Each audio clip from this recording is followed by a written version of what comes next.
Hey guys, Heather here, and I've been getting some requests from people asking if I could suggest a simple morning routine that would set their day up for just being totally in flow. So sometimes if you just wake up with the alarm and jump out of bed, your whole day kind of feels compressed and chaotic. And especially in these times, having something that takes just a few minutes that can set you up for a day of kind of calm and ease and balance, I think could go really far. So I am here to share with you my secret to having a consistent morning routine, and it is called the 5 Tibetan Rites. It is also known as the Fountain of Youth, and I'll explain why in a little bit. But in this video, I just want to explain what these are, very briefly how we think they work, and go through each of the 5 exercises. It's 5 exercises, along with modifications, because what I absolutely love about this practice is that it is totally inclusive. So whether you're an elite athlete and you're going to do this before your normal kind of heavy-duty routine, workout routine or morning routine, or you're bedridden, this is a practice that you can adopt that will reverse the aging process, or things that we think of that go along with aging, like pain and sleeplessness and things of that nature. So what are they? They're a series of 5 movements. As you can tell by the name, they come from Tibet. The Dalai Lama practices these, and hey, he's looking pretty good for his age. So you can get on there and do all sorts of research about what people say these things have done for them, this practice has done for them. But what I'm going to encourage you to do is create your own experience, have your own experience. Just try. It literally takes just a few minutes a day, commit for a week, and decide whether or not they work for you and it's something you want to adopt.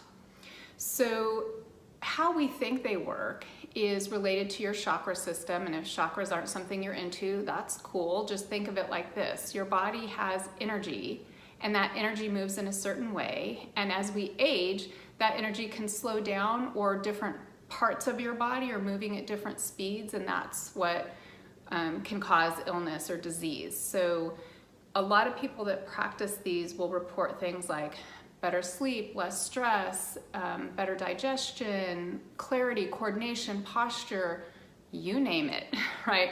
And if you follow our YouTube channel, you'll know that we're really into the vagus nerve. And so these practices are vagal toning practices as well.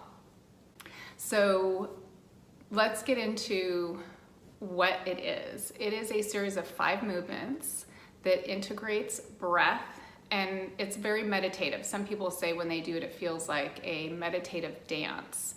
You do them first thing in the morning, preferably on an empty stomach, and you do each exercise the same number of reps. So you can do just 1 rep, and that's literally gonna just take you under a minute, or you can do all the way up to a maximum of 21 reps. Now, to get to 21 reps takes an average person about 3 months. So after I do this introduction video, I'm going to do a really short video with just 3 reps and suggest you start there and then add on to when you feel like you're ready, right? So part of this exercise is really learning how to tap into your body and what feels good to you. So in general, there's a lot out there where they say stop on an odd number because that's better for your chakras. And that's what I do. But again, do what works for you. So to sum up, the 5 Tibetan Rites, also known as the Fountain of Youth, is known to reverse aging. It's simple. It can be done in a very short period of time, and it can be done literally by everybody. Okay, so if you're in, then let me show you each of the 5 rites and go through some modifications so you can decide which one works for you. You may even want to grab a piece of paper and jot down, oh, for rite number 1, this is how I'm going to do it. And then when we finish this video, you can head on over to the video where I'm going to bring you through a series of 3 repetitions. All right, let's get started. Now, I mentioned that these exercises are available to anyone. And this is true. And the reason why is because your mind is so powerful. If you imagine right now that I give you a fragrant, I hand over to a fragrant slice of lemon. And I ask you to squeeze it, and you see the juice start to come out, and then you put it in your mouth and you take a big, huge bite of it. Does your mouth start to water? Your mind didn't know that you weren't sucking on a lemon slice. So in the same way, your mind won't know that your body is not physically doing these. It will act as if you are. So one of the modifications that's always going to be available is to imagine yourself doing the exercise that I'm demonstrating. Okay, so does everyone got that? Now, disclaimer, if you don't usually exercise and you're not so sure you should be starting an exercise program, then watch me do the exercises and just imagine yourself doing them until you can get to a doctor and get yourself checked out, and then you can start with the slower modifications that I'm going to show you and work up to the full poses. All right? So as you probably guessed, there are 5 movements that we'll be practicing. Now what I'm going to do is show you the way I do them. All right? And the way I start is always with sound.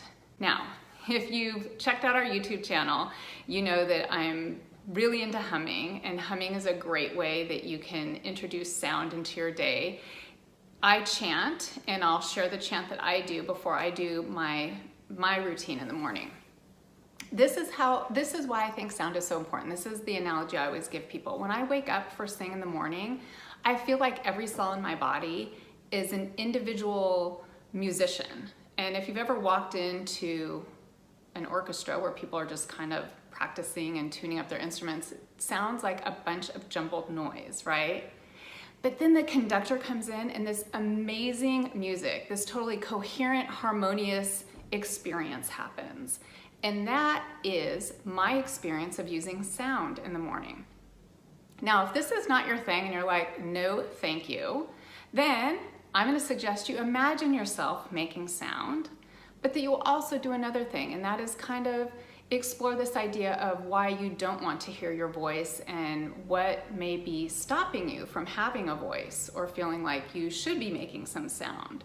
Because I know when I first started chanting, I couldn't stand the way my voice sounded. I felt like because I wasn't a singer, couldn't carry a tune, I shouldn't be doing this. But it has made a profound impact on my stress levels. So again, I just invite you to give it a shot and try it out. So your options there would be something really simple like an HA breath or a sighing breath, where you just nice deep breath in through the nose and let it out. Humming, right? So in through the nose and humming it out. The chant that I use is Om Namo Gurudev Namo. I'll put this in the notes down below, which roughly translates that you acknowledge you have a teacher within you and that you're looking inside yourself for wisdom. How I feel when I chant it is that it's a reminder for me that I can trust myself and I can trust the feelings that I have, and I can trust the relationship that I have with my body and what my body's telling me. So I invite you to choose what kind of sound do you want to make or imagine that you're making before you get started. All right, and that's how we'll start the practice. So now I'm gonna move my camera back so I can show you the first rite. All right, the first rite is spinning. Now, if the thought of spinning makes you dizzy, just the thought of it, don't do it. Wait for the modification or just imagine.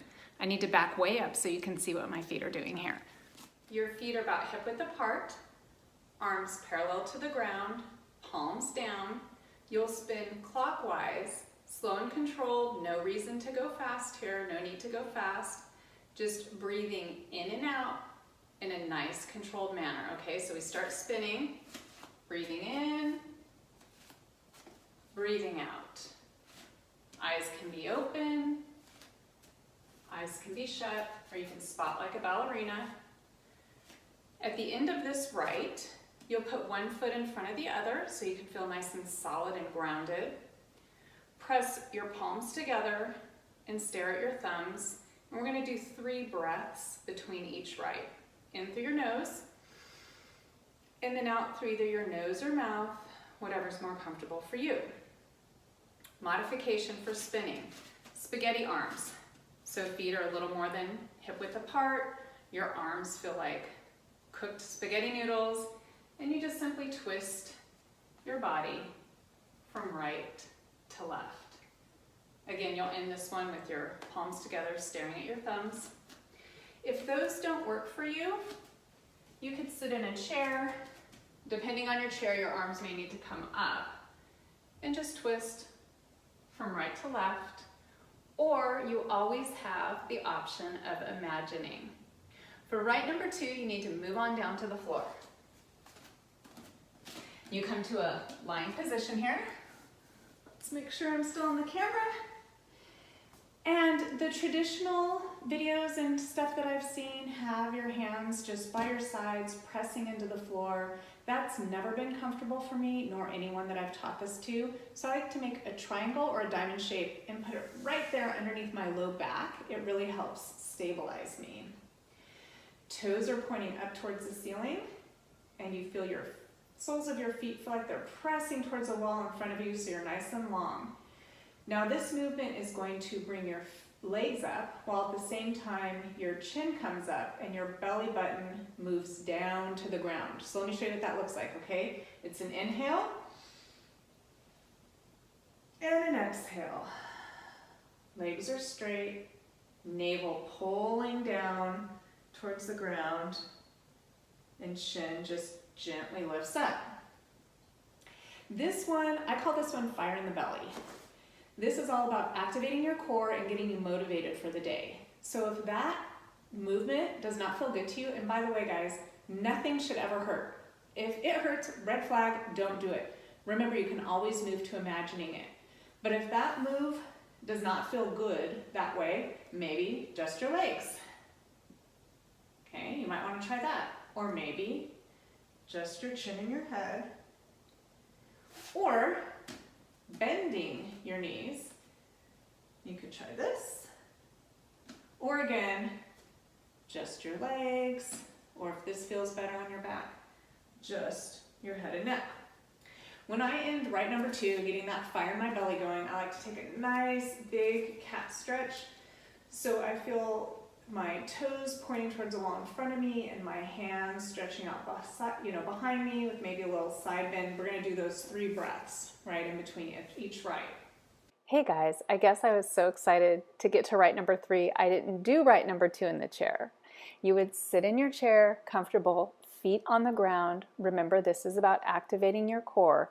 So you would inhale and curl your body forward, pulling that belly button back towards the back of your chair as you lift your knees up and rock forward onto your toes.